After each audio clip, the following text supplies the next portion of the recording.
Začenjam obrazložitev glasu. Kolega Hoivik.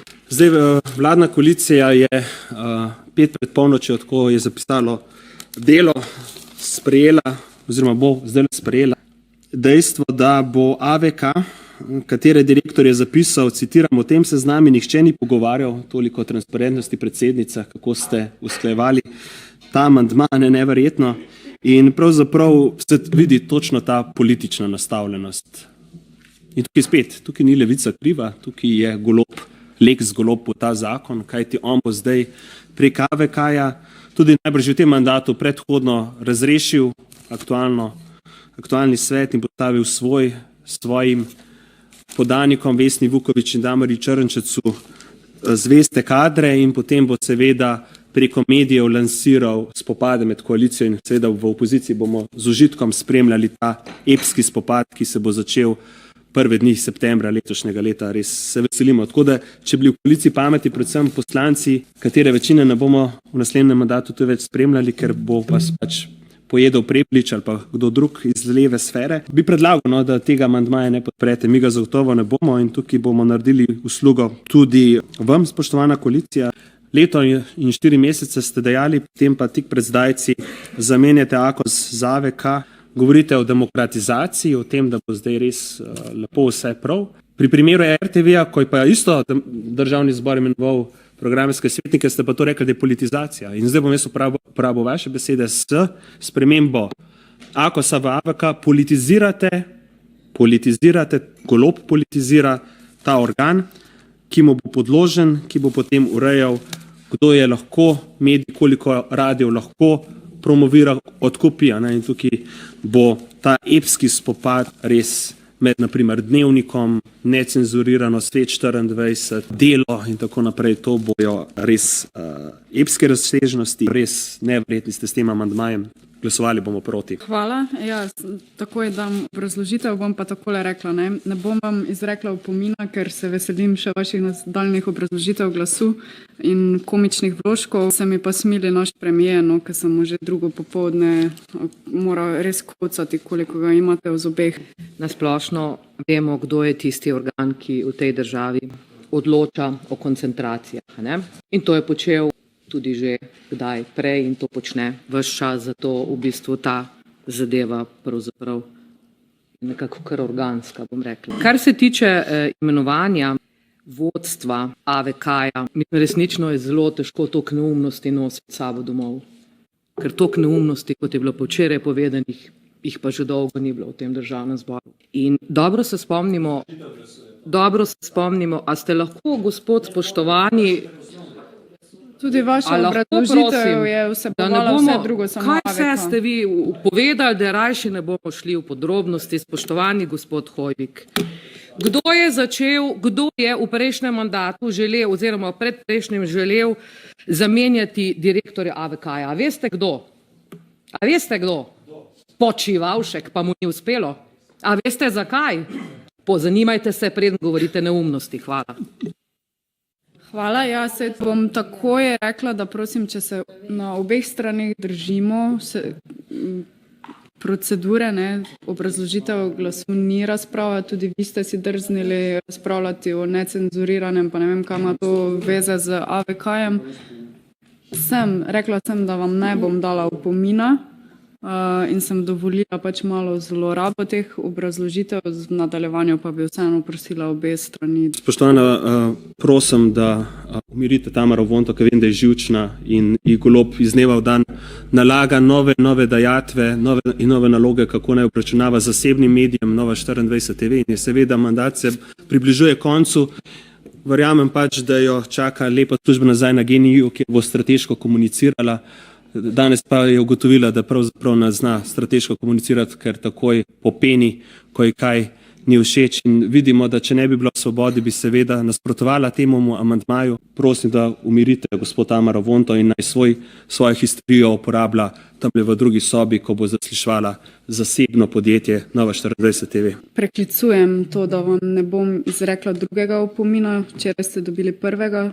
Odzemam vam besedo in samo z enim razlogom, ne zaradi vseh žaljiv, ki ste jih danes izrekli, ampak zaradi tega, ker ne bom dovolila, da o ženskah na tem odboru govorite kot o histeričnih ženskah, ki jih je treba umiriti, ne glede na to, iz katere politične opcije prihajajo.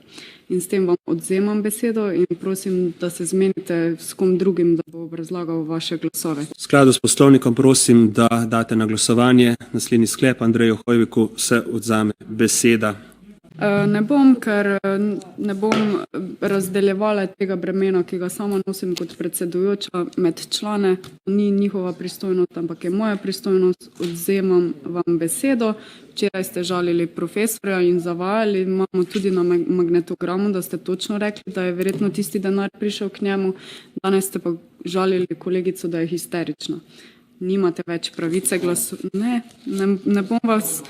Lahko drugi date postopkovno, ker kolega Hoivik je izčrpal svoje manevre. Kolega Hoivik je rekel, da je gospa popenila, ampak to smo v bistvu vsi videli. Ne? Zelo se je razburila, jezila se je, upila na nas, tako da ne vem, kaj je povedal, kar ne bi bilo res. Tako da jaz mislim, da nimate nobenega razloga, da mu odzamete besedo. In tudi včeraj ni bilo nobena žaljivka, to, kar se je vam zdelo. Mimo grede, je potem tudi gospod Milosavljević kar nekaj povedal, kar bi lahko kdo razumel kot žaljivko. Mi smo z njim normalno komunicirali in tudi tisto, kar je gospod Hoivik rekel, ni bil noben problem. On je potem razložil, kaj je delal za tistih, 2500 ali 3000 evrov, kaj so delali na fakulteti za družbene vede v zvezi z zakonom medij. Mislim, da kar takole obmetavati se z nekimi opomini in ne vem kaj in jemati besedo, to je res ratala praksa v svobodi, ne? Ljudje ne smejo govoriti, ne? Očitno smo tako svobodni, da je treba biti sam tiho in s tem zakonom delate pa še hudše stvari. Zdaj boste še vsem drugim zavezali jezike, nihče več ne bo smel govoriti. Tako da jaz predlagam, da še enkrat razmislite o tem in gospodu Hoiviku ne date opomina oziroma ne odzamete besede. Ja, spoštujem vaš predlog, ampak glede na to, da bi mu morala odzeti besedo že včeraj ob 5. uri, glede na to, kaj si je privoščil vse včeraj, pa nisem štela vseh drugih zavajanj, žaljivk, je pa ta točka o histeričnih ženskah dosegla neko mejo moje tolerance in stojim za svojo odločitvijo. Spoštovana predsedujoča, 78. člen poslovnika jasno govori o tem, da ko odzamete besedo poslancev, torej druga točka, drugi stavek, zoper odvzem besede poslanec lahko ogovarja, kar je, in o govoru odloči Državni zbor brez razprave in odložitve glasu. Torej morate glasovati, ker kršite s tem poslovnik, zato prosim, da spoštujete poslovnik in date na glasovanje. Glejte, vse veste, da imamo večino, ne, tako da komot lahko glasujemo, ampak jaz stojim za tem, da je to moja odločitev, jo prevzemam na sebe. Jaz sem ocenila, da ste presegli mejo moje tolerance in dobrega okusa, kulturnega okusa in bom prevzela to odločitev na sebe. Glejte, tudi če imate večino, obstaja v tem parlamentu poslovnik. Odvzem besede se lahko izreče poslancu ali drugemu udeležencu na seji, če svojim govorom krši red na seji in določbe tega poslovnika, pa je neposredno pred tem že dvakrat opomnjen, naj spoštuje red in določbe tega poslovnika. In drugič, zoper odvzem besede poslanec lahko ugovarja. O ugovoru odloči Državni zbor brez razprave in obrazložitve glasu.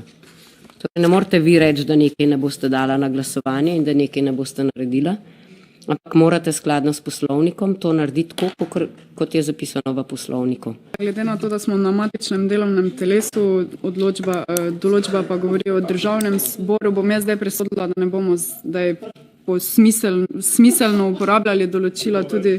Zato še enkrat povem, da prevzamem odgovornost nase. Ker niste pravnica, imamo pa tukaj dve predstavnici zakonodajno-pravne službe, bi mogoče vprašali njih, kako se v takem primeru ravna. Kajti poslovnik pravi, da se vse določbe, ki veljajo za Državni zbor, smiselno uporabljajo tudi na odborih. Mi je žal, da vas moramo o osnovnih stvareh učiti po 3 letih, ko ste tukaj le. Tukaj imate dve pravnici, ki vam bosta povedali, kaj je za narediti, če vi ne veste.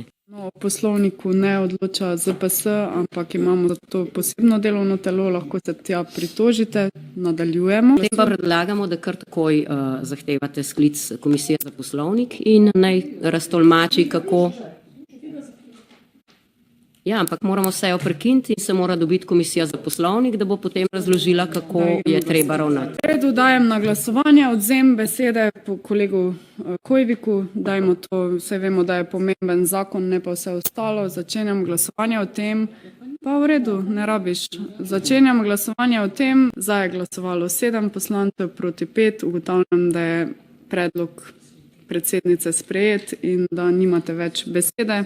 Prehajamo torej na glasovanje o amandmaju k 24. členu koalicijskih poslanskih skupin